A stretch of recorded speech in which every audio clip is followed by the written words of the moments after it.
할렐루야. 아멘. 우리 하나님께서 우리의 힘이요 능력이십니다.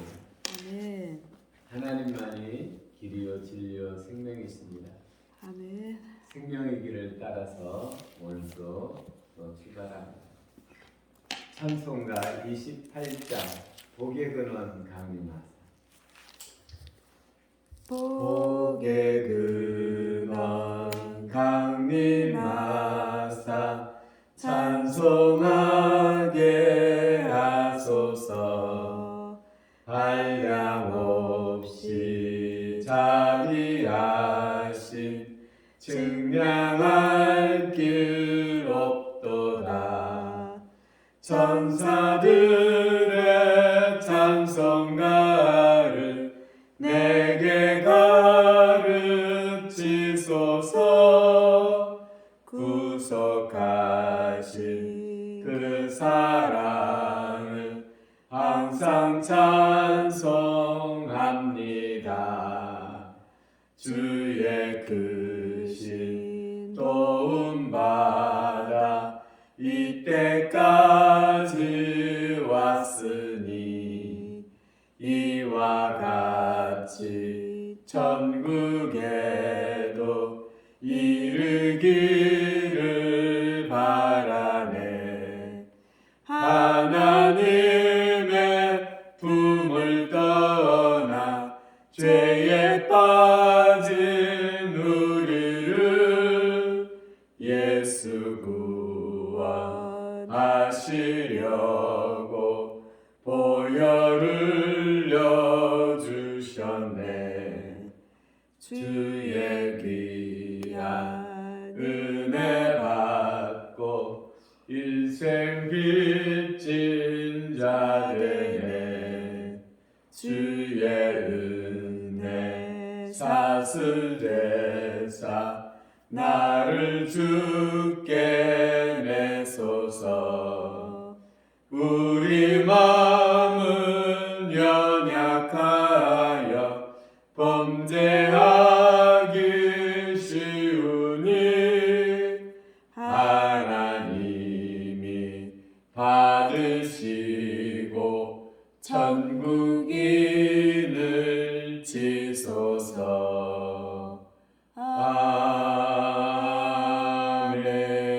아멘.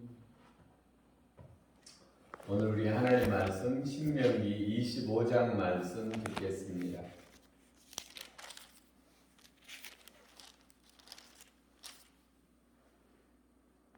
사람들 사이에 시비가 생겨 재판을 청하니 재판장은 그들을 재판하여 의인은 의롭다 하고 악인은 정죄할 것이며 악인에게 태평이 합당하면 재판장은 그를 엎드리게 하고 그 앞에서 그의 죄에 따라 수를 맞추어 때리게 하라.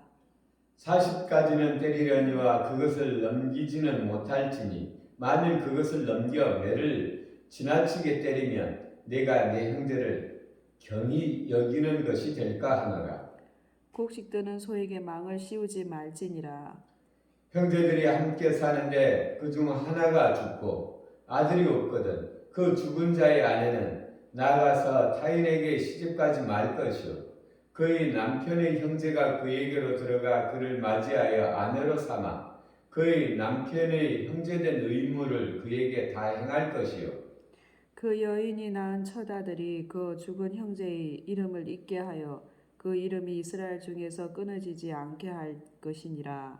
그러나 그 사람이 만일 그 형제의 아내 맞이하기를 즐겨하지 아니하면 그 형제의 아내는 그 성문으로 장로들에게 나아가서 말하기를 내 남편의 형제가 그의 형제의 이름을 이스라엘 중에 잊기를 싫어하여 남편의 형제된 의무를 내게 행하지 아니하나이다 할 것이요 그 성읍 장로들은 그를 불러다가 말할 것이며 그가 이미 정한 뜻대로 말하기를 내가 그 여자를 맞이하기를 즐겨하지 아니하노라 하면 그 형제의 아내가 장로들 앞에서 그에게 나아가서 그의 발에서 신을 벗기고 그의 형제의 침을 뱉으며 이르기를 그의 형제의 집을 세우기를 즐겨하지 않은 자에게는 이같이 할 것이라 하고 이스라엘 중에서 그의 이름을 신벗김 받은 자의 집이라 부를 것이니라. 두 사람이 서로 싸울 때에 한 사람의 아내가 그 치는 자의 손에서 그 남편을 구하려 하여 가까이 가서 손을 벌려 그 사람의 음낭을 잡거든 너는 그 여인의 손을 찍어버릴 것이요 내 눈이 그를 불쌍히 여기지 말지니라.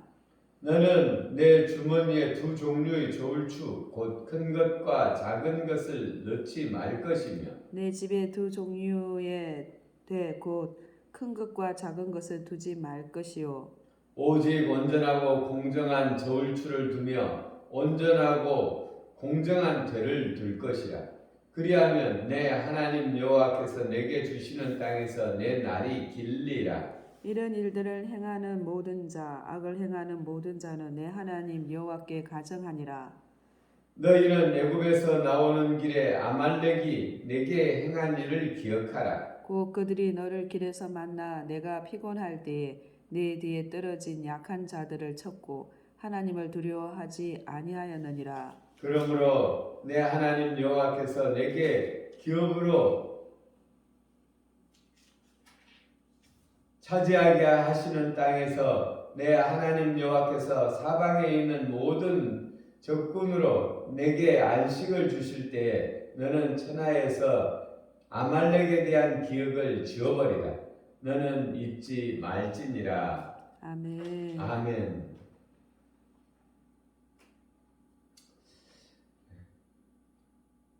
오늘 25장에서는 재판할 때 의로운 이는 의롭다 하고 악한 이는 악인은 정죄할 것이다 이랬는데 정죄하는 것 중에서 그 벌로서 태형이 나오네요. 태형은 때려서 죄의 값을 갚게 하고 또 이 공동체 안에서는 이렇게 죄를 지으면 벌을 받는구나 깨닫게 해서 경계하게 해서 죄를 짓지 못하게 이렇게 막는 것이죠. 근데 이렇게 징계하는 목적은 바로잡기 위한 것입니다. 바로잡는 데의 기본적인 중심의 마음은 사랑하기 때문입니다. 사랑하기 때문에 그 형제를 바르게 돌아오게 하고 사랑하기 때문에 이 공동체를 바른 길로 가게 하는 것이 이 징계의 목적이죠. 근데 너무 때려서 이 형제를 경히 여기는 것이 될까 하노라. 이 3절의 말씀 40까지는 때리려니와 그것을 넘기지는 못할지니 만일 그것을 넘겨 매를 지나치게 때리면 내 형제를 경히 여기는 것이 될까 하노라. 그래서 우리가 자녀에게는 또 형제에게는 우리가 그를 바로잡기 위해서 또 사회를 바로잡기 위해서 우리가 벌을 내리지만 그 사람을 미워서 하는 것은 아니라는 것입니다. 그래서 우리 하나님께서 이 말씀 정말 중요하다라는 생각이 듭니다. 누구를 미워해서는 안 된다라는 것을 이 말씀을 통하여 교훈으로 봤습니다. 그리고 이제 죄를 잇는 것에 대해서 죄를 잇는 것은 아주 중요한 것이죠. 우리 하나님께서 우리 인류를 지으시고 우리 하나님께서 하나님이 그들에게 복을 주시며 하나님이 그들에게 이르시되 생육하고 번성하여 땅에 충만하라. 땅을 정복하라. 바다의 물고기와 하늘의 새와 땅에 움직이는 모든 생물을 다스리라 하시니라.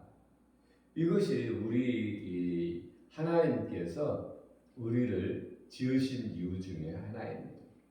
우리 하나님께서 복 주시고 우리가 첫 번째로 생육하고 번성하라. 생육하고 번성할 것에 대해서 말씀하시죠. 우리의 사명이죠. 그러니까 이 하나님께서 우리를 지으신 목적은 첫 번째로는 우리에게 하나님의 영을 부어주셔서 하나님과 교제하게 하기 위한 것이고 또 우리가 이 땅 가운데 번성하게 하기 위하여 우리를 또 지으신 것입니다. 근데 이에 반대되는 것들은 사단으로부터 나오는 것이죠. 산하제한 사단으로부터 나오는 것입니다. 이것이 사람의 생각 가운데 사단이 생각을 집어주기를 너희가 그래야 더 잘 살아. 그래야 더 행복하게 살 수 있어. 그래서 적게 낳게. 또 너희끼리 살아. 왜냐? 꼭 달지 마. 그냥 너희끼리 행복하게 살다 죽어. 이게 다 사단의 음성이죠. 정말 아이를 적게 낳으면 행복할까요? 정말 이모도 없고 삼촌도 없는 형제가 친척이 다 끊어져 버린 그 가운데서 나 혼자 행복하게 살 수 있을까요? 하나님께서는 그렇게 짓지 않으셨죠. 하나님의 법을 떠나서는 행복하게 살 길이 없습니다. 그래서 우리가 대를 잇는다라는 것은 번성한다라는 것인데 우리 하나님의 법칙에는 대를 잇고 번성하는 것이 하나님께서 우리에게 주시는 행복의 통로인 것입니다. 그래서 우리가 하나님의 말씀대로 살아야 우리가 행복하다. 하나님의 말씀대로 살아야 하늘로부터 오는 복을 누릴 수 있다라는 것을 항상 기억해야 하는 것입니다. 오늘 우리가 신명기 25장을 통하여 받는 교훈은 우리 하나님께서는 우리의 생명을 귀히 여기십니다. 우리 생명은 사랑해야 될 존재이다. 그리고 하나님의 말씀을 어기고서는 행복하게 살 수가 없다. 왜냐하면 하나님께서 복 주시는 것은 우리가 행복하게 살도록 하기 위한 것인데 번성하는 것은 하나님의 복이다 라는 것을 기억하고 우리 인간 스스로 행복하려고 하나님의 법을 떠난다면 그것은 곧 죽음인 것입니다. 마귀에게 속하게 되는 것입니다. 마귀의 말을 듣는 것, 저주로 가는 것이죠. 그래서 동성애, 또 산하제한 이 모든 것은 하나님의 말씀에 어긋나는 것입니다. 하나님의 말씀을 어긋나서 복받지 못한다. 복받으려면 하나님의 말씀에 순종해야 하는 것입니다. 기도 올리겠습니다. 우리에게 생명 주신 우리 아버지 하나님 사랑합니다. 우리의 생명의 근원은 하나님이시고 우리의 복의 근원도 하나님이십니다. 우리가 하나님의 말씀대로 순종하여서 하늘로부터 오는 은혜와 복을 마음껏 누리며 전하는 복된 인생이 되어지게 하여 주옵소서. 감사드리며 축복하며 예수님 이름으로 기도 올렸습니다. 아멘.